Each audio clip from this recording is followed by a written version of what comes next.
भारत के उत्तर प्रदेश बांदा की एक लड़की जिसको अबू धाबी में फांसी दी गई। तो आखिर होता यूं है कि एक कोर्ट का कप्तान आता है और महिला सेल में जाता है जहाँ पे सारी मुजरिम महिलाएं इकट्ठी होती हैं। और वहाँ पे एक भारत की एक लड़की होती है जिसका नाम होता है शहजादी। तो वो उसे बुलाता है और कहता है कि तुम्हारे पास सिर्फ अगले 24 घंटे हैं। 24 घंटों में तुम्हें कभी भी फांसी दी जा सकती है। वो बोलता है कि तुम अपनी आखिरी ख्वाहिश बताओ कि तुम्हारी आखिरी ख्वाहिश क्या है।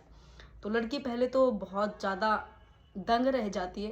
फिर वो रोते हुए बोलती है कि मुझे अपने अम्मी और अपने अब्बू से बात करनी है। तो भारत में उसके अम्मी और उसके अब्बू को कॉल लगाया जाता है। तो सबसे पहले तो वो सलाम करती है, फिर बोलती है कि ये मेरी आखिरी कॉल है, हो सकता है कि उसके बाद मैं कभी कॉल ना कर पाऊँ, या ये मेरी आखिरी कॉल हो सकती है। तो उसके अम्मी और उसके अब्बू बहुत परेशान होते हैं, बोलते हैं कि ऐसा क्यों बोल रही हो, कि अभी अभी वो बोलती है कि अभी अभी एक कप्तान आया है और बोल रहा है कि अगले 24 घंटे में कुछ भी हो सकता है। तो पहली बात तो आप ये कॉल खुद सुनिए कि ये कॉल। हाँ बेटा। पापा अस्सलाम वालेकुम। वासलाम, कहाँ हो गए बेटा? है तो बोलती है कि आपने जो भारत में केस किया है उस केस को वापस ले लो, किसी से दुश्मनी मोल नहीं लेनी है और किसी को कुछ नहीं कहना है। बता हमारा टाइम खत्म हो गया पापा, है? हमारा टाइम खत्म हो गया बस। अरे नहीं बेटा, ऐसे नहीं, अल्लाह लगा। टाइम नहीं है पापा, बस टाइम खत्म है। पता नहीं दोबारा फोन कर पाएंगे नहीं कर पाएंगे। नहीं बेटा, वैसा किन्ने का कहा बेटा, ये बताओ मैं अर्जेंट कैसे अचानक है? कैप्टन आए थे, उन्होंने बोला बस टाइम नहीं है हमारे पास, उन्होंने हमें अलग से दूसरे रूम में रख दिया है। तो आखिर भारत की इस लड़की को अबू धाबी में फांसी क्यों दी गई, तो समझते हैं इस पूरी कहानी को इस पूरी वीडियो में। तो जिसने अभी तक चैनल को सब्सक्राइब नहीं किया है वो सब्सक्राइब कर ले। तो चलो समझते हैं इस पूरी वीडियो को। तो ये लड़की है भारत के उत्तर प्रदेश के जिला बांदा की। जिला बांदा में भी एक गांव पड़ता है गोयरा मुगली, उस गांव की ये लड़की है। इसका नाम शहजादी होता है। ये 8 साल की होती है। तो ये किचन में जाती है। तो किचन में इसकी मम्मी पानी गैस पे रखा होता है, तो शायद खौला रही होती है, तो वो पानी बहुत ज़्यादा उबल रहा होता है। तो ये लड़की पहले तो इधर उधर देखती है, फिर आवाज़ भी मारती है अपनी अम्मी को कि पानी बहुत ज़्यादा उबल रहा है, आप उसको उतार दो। तो कोई नहीं सुनता, तो फिर सोचती है कि मैं खुद ही उतार दूँ। तो जैसे ये पानी उतारती है चूल्हे से नीचे, तो जिस बर्तन में पानी होता है वो बर्तन इसके हाथ से छूट के नीचे गिर जाता है, और जो पानी खौलता हुआ है वो सारा उसके मुंह पे आके गिर जाता है। तो उसका मुंह इतना इतना पूरा जल जाता है।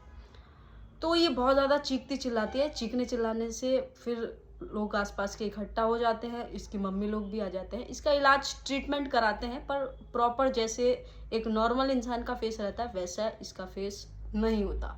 फिर भी ये ज़िंदगी इसकी चल रही होती है। इसे कोई प्रॉब्लम नहीं थी अपने फेस से। इसने कभी अपने फेस को छिपाया भी नहीं, कभी कुछ भी नहीं किया।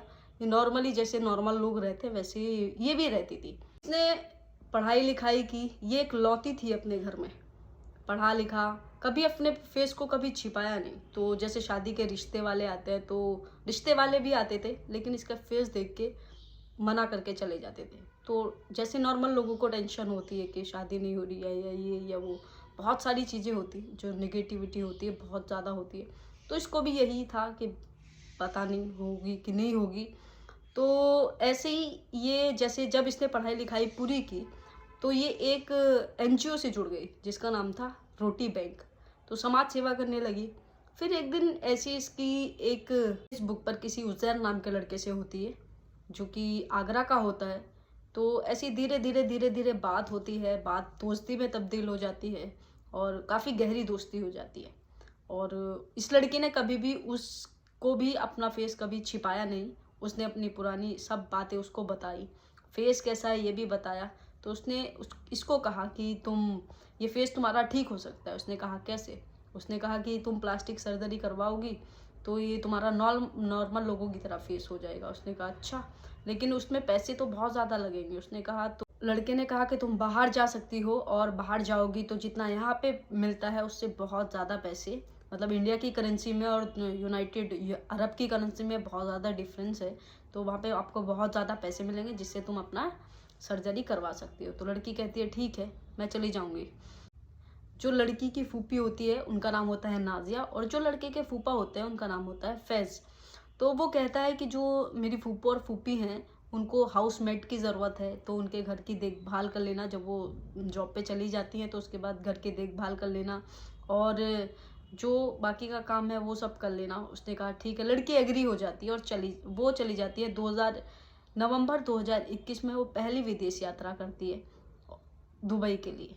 जो नाजिया होती है लड़के की फूफी, वो प्रेग्नेंट होती है, तो उनको जुलाई 2022 में एक बेटा आता है, और जब बेटा घर में आता है तो बहुत ज़्यादा खुशी होती है, वो बहुत ज़्यादा खुश होते हैं। जब नाजिया जॉब पे चली जाती थी तो शहजादी उस बेटे की पूरी देखभाल शहजादी करती थी। 4 महीने 20 दिन का वो बच्चा होता है और उसको एक इंजेक्शन लगना होता है, तो डॉक्टर की नर्स की पूरी टीम आती है और इंजेक्शन उस बच्चे को लगा देती है दिसंबर में। तो तब इंजेक्शन लगता है तो वो बहुत ज़्यादा रोता है, बच्चा बहुत ज़्यादा रोता है। तो नाजिया को इन्फॉर्म किया जाता है कि तुम्हारा बच्चा बहुत ज़्यादा रो रहा है, क्या करें। तो नाजिया कहती है नॉर्मल सी बात है, इंजेक्शन लगता है तो दर्द वगैरह तो बच्चे को होता है, तो इसीलिए वो रोता है। तो उन्होंने कहा कोई नहीं। जो नर्स की टीम होती है वो इंजेक्शन लगा के चली जाती है, और जो शहजादी होती है वो उसको बच्चे को सुला देती है। तो जब बच्चा को 4 घंटे हो गए लगातार सोते हुए, बच्चा नहीं उठता हो, तो इतना नाजिया भी शाम को अपनी जॉब से वापस आ जाती है। तो वो कहती है कि बहुत टाइम हो गया बच्चे को सोए हुए, पर अभी तक उठा नहीं है। तो जब नाजिया उसके पास जाती है, बच्चे को हिलाती है, तो बच्चा नहीं उठता, और देखती है कि बच्चा पूरा नीला हो गया है। तो वो जल्दी जल्दी डॉक्टर के पास लेके जाते हैं। तो जैसे ही डॉक्टर के पास लेके जाते हैं हॉस्पिटल में, तो उसको डॉक्टर चेक करता है तो बताता है कि बच्चा मर चुका है।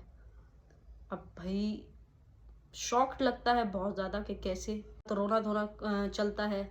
उसके बाद फिर क्या होता है कि वो नर्स की टीम को ब्लेम करती है कि तुमने मेरे बच्चे को मारा है, तुमने इंजेक्शन लगाया था। कुछ नहीं होता, ना कोई एफआईआर होती है, कुछ भी नहीं होता, और वो बच्चे को सीधा घर पे ले आते हैं और उसका कफन दफन कर देते हैं।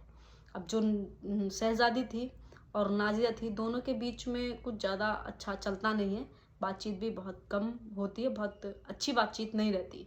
नाजिया भी बहुत रूड बिहेव करती है शहजादी के साथ में। तो वो हर बात में यही कहती है कि तुमने मेरे बच्चे की अच्छे से देखभाल नहीं की और तुम्हारी वजह से मेरा बच्चा मर गया है। तो बहुत काफ़ी दिन होते हैं, कुछ दिन बीतते रहते हैं। तो एक दिन तो ऐसा आता है कि बहुत ज़्यादा नाजिया गुस्सा हो जाती है, हर बात में गुस्सा होती है। तो एक दिन बहुत ज़्यादा गुस्सा हो जाती है, तो उसको मारने भी लगती है, शहजादी को बहुत ज़्यादा मारती है। और यहाँ तक भी है कि उसे कपड़े तक भी नहीं दिए, उन लोगों ने न्यूट रखा, और उसे खाना वगैरह भी नहीं देते थे, तो बहुत ज़्यादा मारते थे। और उससे ये कहा कि तुमने मेरे बच्चे को मारा है। तो बहुत ज़्यादा टॉर्चर सहने के बाद लड़की जो शहजादी होती है वो एक्सेप्ट कर लेती है कि हाँ, मैंने ही अब तुम्हारे बच्चे को, मुझसे ही तुम्हारा बच्चा मारा है, मैंने ही तुम्हारे बच्चे को मारा है।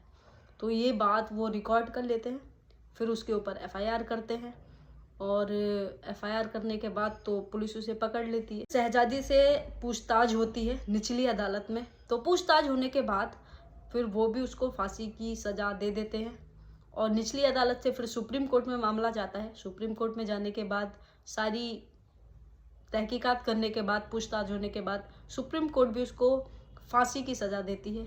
सुप्रीम कोर्ट के बाद अब हाई कोर्ट में मामला जाता है। तो हाई कोर्ट में मामला जाने के बाद वो भी उन दोनों अदालत का सुनने के बाद हाई कोर्ट भी उसे फांसी की सज़ा दे देता है।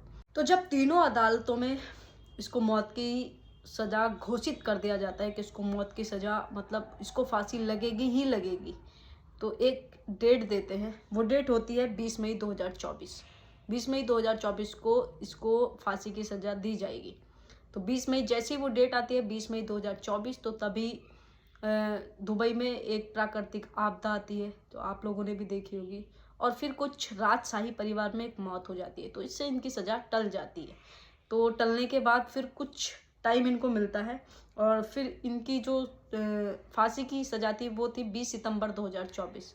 20 सितंबर 2024 जब शहजादी के परिवार को ये पता चलता है कि फांसी की सज़ा टल के 20 मई से लेके अब 20 सितंबर 2024 हो गई है, तो वो चाहे उत्तर प्रदेश के मुख्यमंत्री योगी आदित्यनाथ हो, प्रधानमंत्री मोदी हों, गृह मंत्री हों, या कोई भी, सबसे वो कहते हैं, सबसे गुहार लगाते हैं कि कुछ हो सकता है।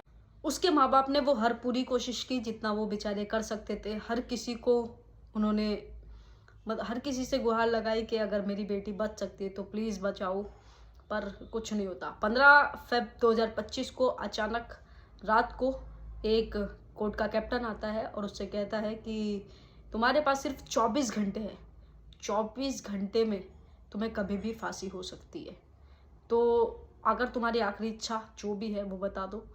तो वो आखिरी इच्छा वही बताती है कि मुझे अपने माँ बाप से बात करनी है। तो 10 मिनट उसको मिलते हैं, सिर्फ 10 मिनट, 10 मिनट तुम बात कर सकती हो। 10 मिनट उसको मिलते हैं, वो रोती है, उधर से उसके माँ बाप भी बेचारे रोते हैं, कहते हैं कि ये मेरी लास्ट कॉल हो सकती है, हो सकता है कि इसके बाद मैं कभी कॉल ना कर पाऊँ। और वो बिल्कुल बात हकीकत थी कि उसको 15 फ़रवरी को फांसी हो गई थी। 15 फरवरी से लेके 5 मार्च तक अबू धाबी में मुर्दा घर में उसकी लाश रखी रही और उसके माँ बाप को तब तक भी कुछ नहीं पता था कि फांसी दी गई है कि नहीं दी गई है, किसी को कुछ नहीं पता था। 3 मार्च को उनको पता चलता है कि फांसी कंफर्म हो जाते हैं वो कि उनको फांसी दे दी गई है 3 मार्च को। और अगर तुम जाना चाहो, मतलब इधर से उनके माँ बाप अगर जाना चाहे अबू धाबी तो वो जा सकते हैं और जो लास्ट का क्रियाक्रम होता है वो कर सकते हैं। तो 3 मार्च से 5 मार्च तक का सिर्फ 2 दिन का टाइम मिलता है, लेकिन 2 दिन में दुबई जाना इम्पॉसिबल है, वो नहीं जाते। और 5 मार्च को उसको दफन कर दिया जाता है वहीं अबू धाबी के कब्रिस्तान में। तो ये थी पूरी कहानी। और क्योंकि रमज़ान चल रहे हैं, हम लोग कहीं भी नहीं जा रहे हैं, कहीं भी वीडियो शूट करने, व्लॉगिंग करने कहीं नहीं जा रहे हैं, तो इसीलिए देश और दुनिया की बातें सिर्फ यही। कमेंट करके बताना कि आपकी क्या राय है इस कहानी में। तो मिलते हैं किसी नेक्स्ट वीडियो में, और जिसने अभी तक चैनल को सब्सक्राइब नहीं किया है वो कर लो। तो